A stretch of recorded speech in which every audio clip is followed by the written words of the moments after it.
আসসালামু আলাইকুম প্রিয় দর্শক, জেসমিন ক্যাফ অ্যান্ড ব্লগসে আমন্ত্রণ জানাচ্ছি নতুন ভিডিও দেখার জন্য। তাল শেষ হওয়ার আগেই তালের রেসিপিগুলো করে নিন। আজকে আমি তালের একটি রেসিপি করেছি, সেটা আপনাদের সাথে শেয়ার করব। দেখে নিন কীভাবে করছি। আমার রেসিপি তালের রসের পিঠা। তো এখানে আমি প্রথমে কড়াই দিয়েছি চুলায়, দিয়ে দিলাম 1 বাটি তালের রস। এটা আমার ফ্রোজেন করা ছিল, সামান্য একটু লবণ দিয়ে দিলাম। এখন আমি জাল দিয়ে বলক তুলে নিব।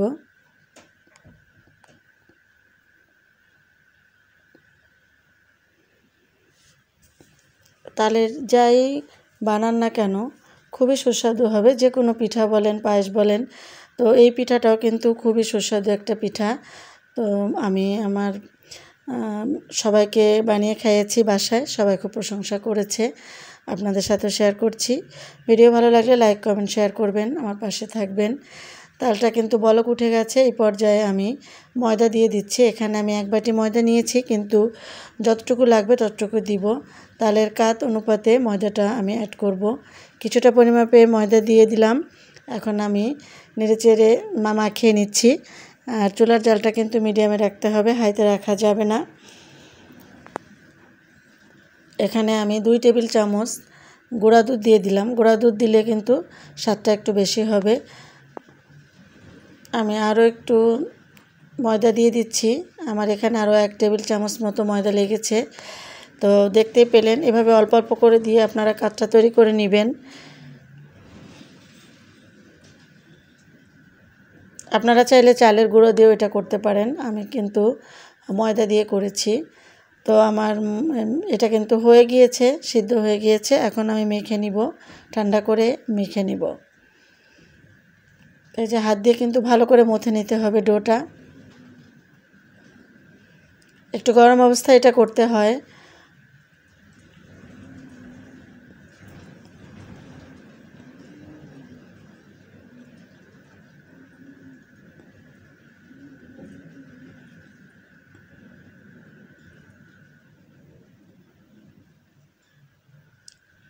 খুব সুন্দর করে এই ডোটা কিন্তু মেখে নিতে হবে।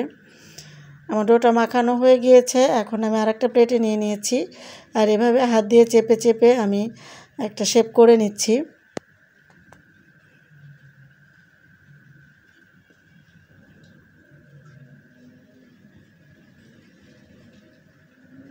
কালারটা কিন্তু অদ্ভুত আসছে, দেখতেই পাচ্ছেন, অনেক সুন্দর।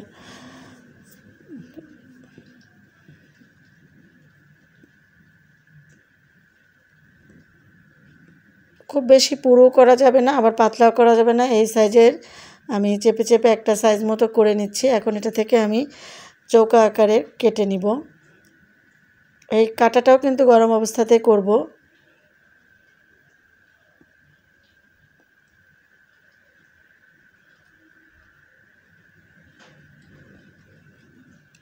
প্রিয় দর্শক, আপনি যদি আমার চ্যানেলে নতুন হয়ে থাকেন, আমার চ্যানেলটি সাবস্ক্রাইব করার অনুরোধ রইল। পাশে থাকা বেল আইকনটি ক্লিক করে দিবেন, তাতে করে আমি যখন নতুন কোনো ব্লগ ভিডিও দিব আপনি সবার আগে দেখে নিতে পারবেন। ফেসবুক পেজ থেকে দেখলে বন্ধুরা আমার পেজটি ফলো করে দিবেন। যারা এখনও ভিডিওতে লাইক দেন নাই, প্লিজ একটা লাইক দিয়ে দিবেন। তো আমি কিন্তু এখন এটাকে সাইজ করে নিচ্ছি। ছুরিতে একটু ঘি মাখিয়ে নিয়েছি। আপনারা চাইলে এখানে একটু গাওয়া ঘি দিয়ে নিতে পারেন, তো স্বাদটা কিন্তু আরও ভালো আসবে। আমি চৌকাভাবে কাটছি, আপনারা যে কোনো শেপে কেটে নিতে পারেন।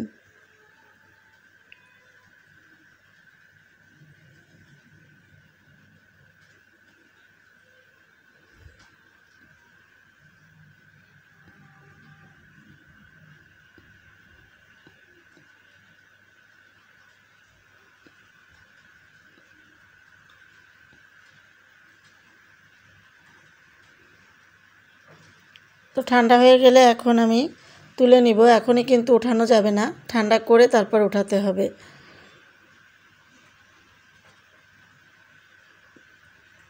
আর যে প্লেটে এই শেপটা দিবেন, প্লেটে কিন্তু একটু ঘি মাখিয়ে নেবেন। আমি এটা বলতে ভুলে গিয়েছি, তাহলে তুলতে খুব সুবিধা হবে। এই যে আমি একটু ঠান্ডা হলে উঠাচ্ছি। তো এক এক করে এভাবে কিন্তু সবগুলোই উঠে যাবে। আর উঠানোর সুবিধার জন্য প্লেটে একটু ঘি অথবা একটু তেল ব্রাশ করে নেবেন। তো আমি সবগুলা পিঠা কিন্তু উঠে গিয়েছে।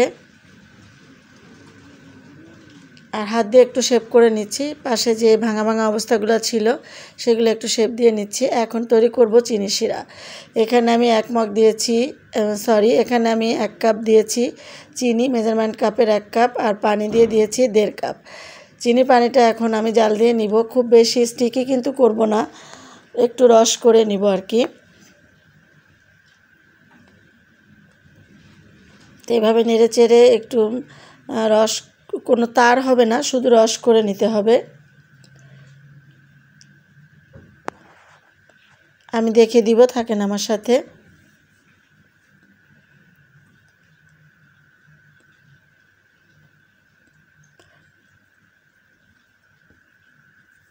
আর এখানে কিন্তু আমি এখন 2টা এলাচ দিয়ে দিলাম, ফাটিয়ে দিয়েছি। এটা জাস্ট সুগন্ধের জন্য, একটা ভালো ফ্লেভার পাবেন এই জন্য দিয়েছি।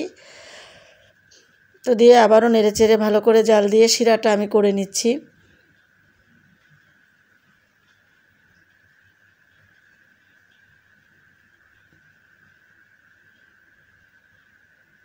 আমার শিরাটা কিন্তু প্রায় হয়ে গিয়েছে, কালারটা একটু চেঞ্জ হয়ে আসছে। আমি আগেই বলেছি কোনো তার হবে না, একটু কালার চেঞ্জ হলেই আমি নামিয়ে নিব। জাস্ট শিরা করে নিচ্ছি আর কি।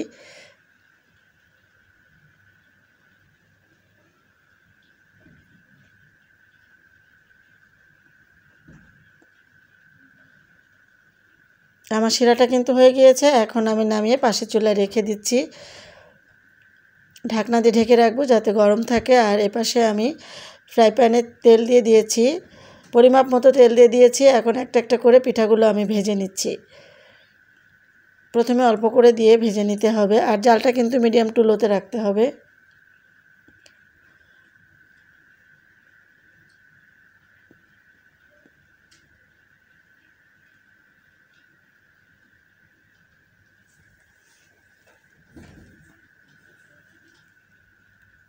এখন উল্টে পাল্টে ভালো করে একটু লালচে করে আমি ভেজে নিব। আর এটা কিন্তু ভাজার সাথে সাথে কিন্তু অনেকটাই ফুলে উঠবে। যখন ভাজাটা শেষ হয়ে যাবে দেখতে পাবেন, আমি দেখিয়ে দিব, অনেকটাই ফুলে আসবে। এপাশ ওপাশ করে ভেজে একটু লালচে রং করে নিব আর কি। একদম পুড়ে যাবে না, খেয়াল রাখতে হবে, একটু লাল হলেই নামিয়ে নিতে হবে।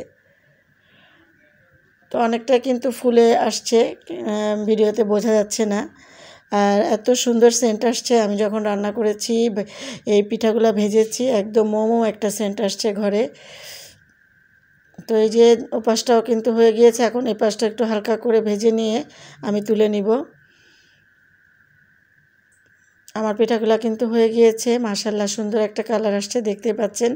এখন আমি তুলে নিচ্ছি। আমি এক এক করে বাকি পিঠাগুলো ভেজে নিচ্ছি।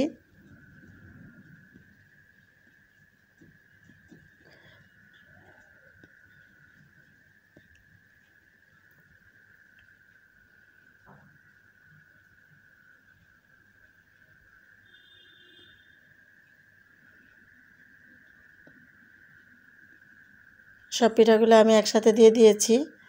এবারও আমি একই প্রসেসে উল্টে পাল্টে একটু লাল করে ভেজে নিব। আর জালটা কিন্তু মিডিয়াম টু লোতেই আছে।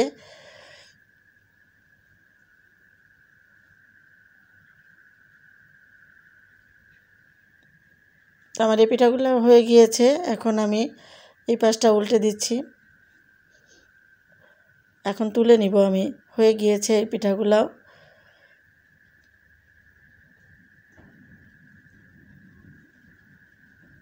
এক এক করে সব পিঠাগুলো আমি এবার তুলে নিচ্ছি।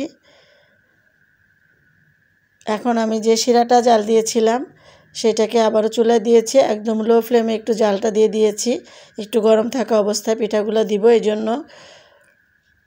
তো এখন কিন্তু সেই ভাজা পিঠাগুলো দিয়ে দিচ্ছি আমি।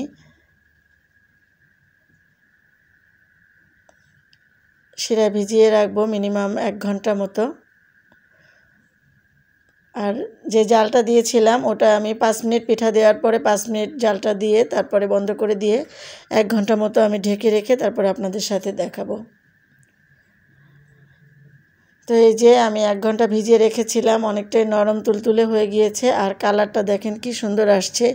আর এই পিঠা যখন বানাবেন ঘরে আপনি এত সুন্দর একটা ফ্লেভার আসবে যে আপনি নিজেই বুঝতে পারবেন যে কি বানাচ্ছেন। অনেক সুন্দর, অনেক টেস্টি একটা পিঠা, আপনারা বাসায় বানিয়ে দেখবেন। আমি কেটে দেখাচ্ছি, অনেকটাই নরম হয়ে গিয়েছে, আরও কিছু সময় ভিজিয়ে রাখলে আরও নরম হবে। তো আমি একটু তাড়াতাড়ি করে কেটে দেখাচ্ছি আপনাদেরকে দেখানোর জন্য। আর অনেক সুস্বাদু পিঠাটা। এতক্ষণ ধৈর্য ধরে আমার সাথে যারা যারা আমার ভিডিওটি দেখেছেন সবাইকে অনেক অনেক ধন্যবাদ জানাচ্ছি। আপনার সুস্বাস্থ্য কামনা করে বিদায় নিচ্ছি। আল্লাহ হাফেজ।